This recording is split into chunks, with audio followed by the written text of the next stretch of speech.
C'est un travail de longue haleine dans lequel l'écrivaine Gaëlle Tchakaloff s'est lancée il y a 2 ans. Avec Tant qu'on est tous les deux, son ouvrage publié le 25 août dernier aux éditions Flammarion. Elle dépeint les relations de l'actuel président de la République avec les femmes de sa vie. Car si Brigitte Macron, son épouse et première dame, occupe une place évidemment centrale, elle n'est pas la seule à compter dans la vie d'Emmanuel Macron.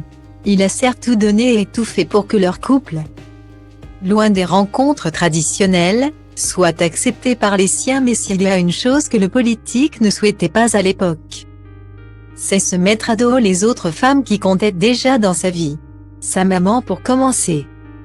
Françoise Noguet s'est longuement livrée à Gaëlle Tchakaloff, évoquant le début de l'idylle de son fils avec sa professeure dans un lycée d'Amiens.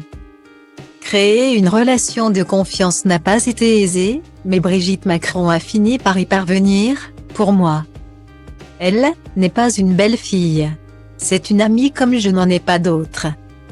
On a les mêmes affinités, les mêmes priorités, on se dit tout, révèle la mère d'Emmanuel Macron dans Tant qu'on est tous les deux. Se mettre dans la poche la maman de son homme est un défi que beaucoup veulent relever.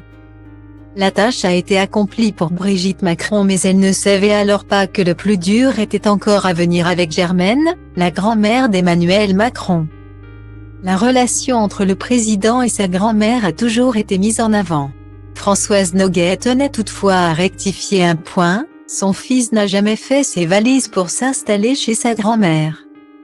Mais son opinion avait la plus grande importance. Brigitte Macron en a témoigné.